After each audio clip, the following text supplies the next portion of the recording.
coming to us in droves.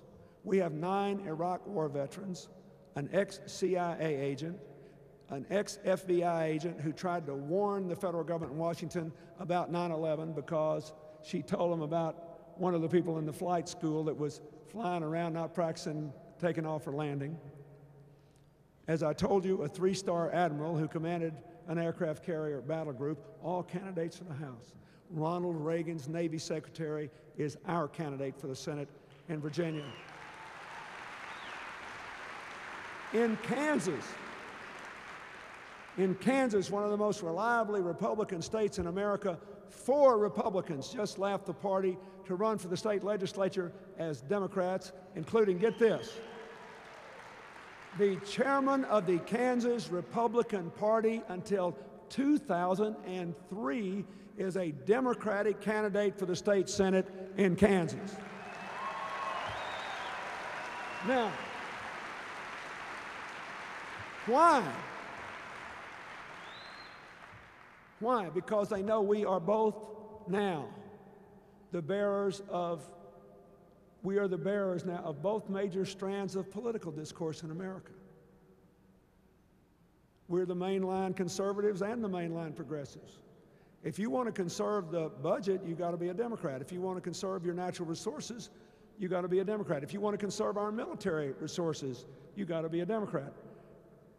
If you're sick of Congress raising its pay without raising the minimum wage, you've got to be a Democrat. If you want to do something about health care, you've got to be a Democrat. If you want to do something about education, you've got to be a Democrat.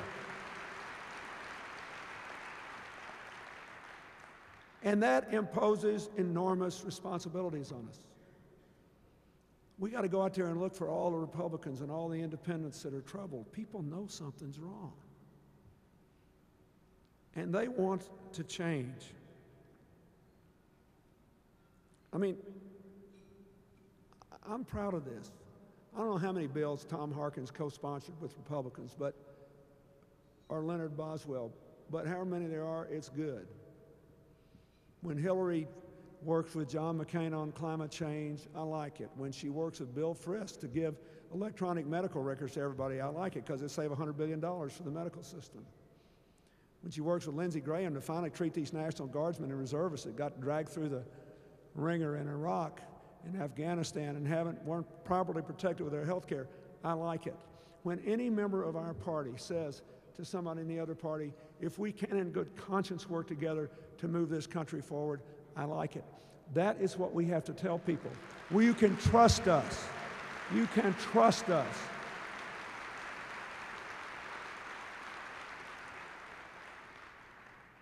What's their message? I mean, you listen to whether it's the president's cut and run speech or them saying Dick Cheney is their stealth weapon, go figure. What's he good at? Scaring the living daylights out of people. I mean, really. You think about it. What is their message?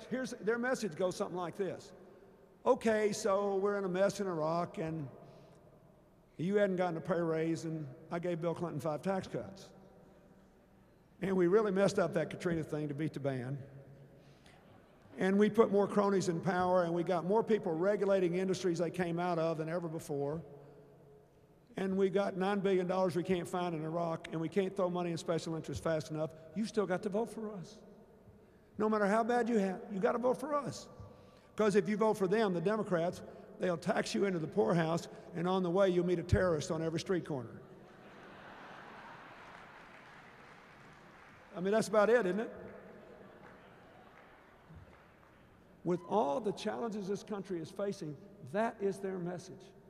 All over America, I see all these ads that are being run. I hear all these speeches that are being given. But we cannot respond in kind.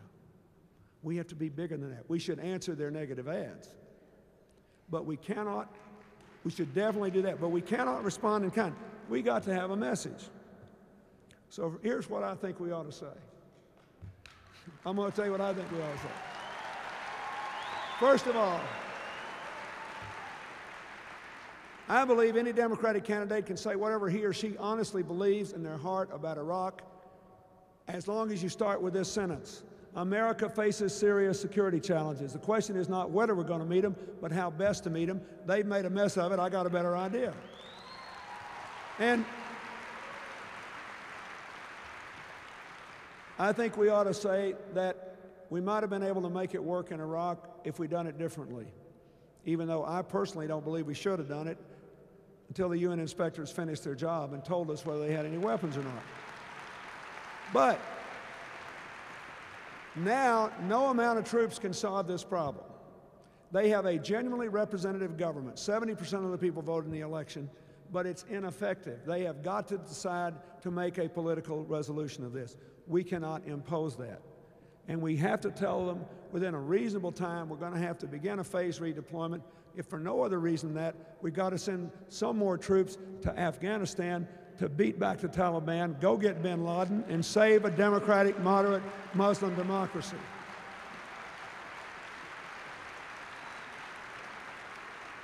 We ought to say, if you vote for us, we won't just give speeches about Homeland Security. We'll actually implement the recommendations of the 9/11 Commission and make you safer. We ought to say that as strong as we are for our national defense, we can't possibly kill, jail, or occupy everybody in an interdependent world, so we're going to try to build more allies and fewer terrorists.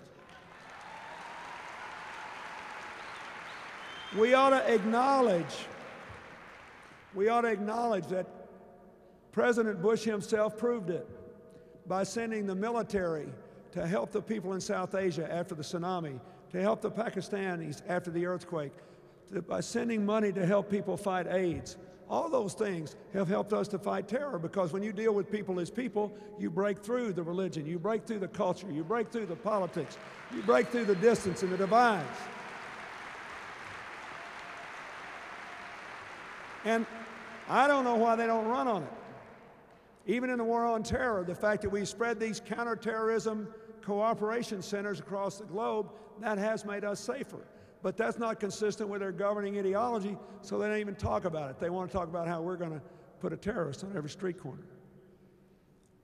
And the final thing we ought to say is the number one thing we could do to make this country more secure is to develop a commitment and implement it quick to clean, independent energy. We are going to stop being dependent on foreign oil.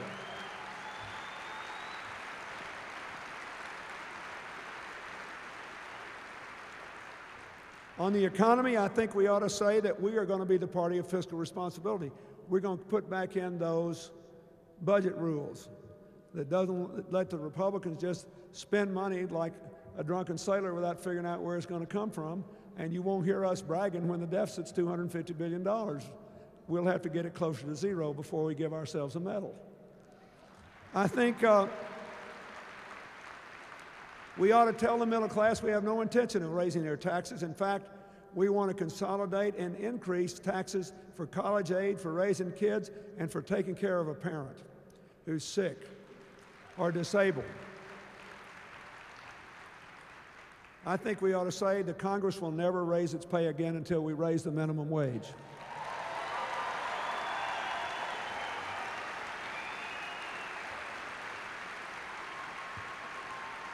I think we ought to say there will be no more tax breaks or government subsidies for moving American manufacturing jobs overseas.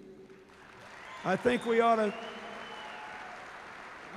we ought to embrace the idea that Senator Obama, Hillary, Tom, as far as I know, every Democrat is for, to give the auto companies some relief on their health care and retirement costs if they will give us more efficient, more competitive cars that run on Iowa biofuels and electricity instead of foreign oil. The most important thing we can do, if you really want to do something about this economic squeeze, is to make clean energy our number one priority, because it'll not only improve national security, it'll not only fight climate change. You can't run a big country like ours in a global economy and keep your living standards up unless there's a source of new jobs every 5 to 8 years that pay above average. I got very lucky. I'd like to tell you every good thing that happened in the economy when I was there is because I'm a whiz-bang. It's not true. I got lucky too, because in the 1990s, information technology moved out of the dot-com business in Silicon Valley and the video game companies in Texas and invaded every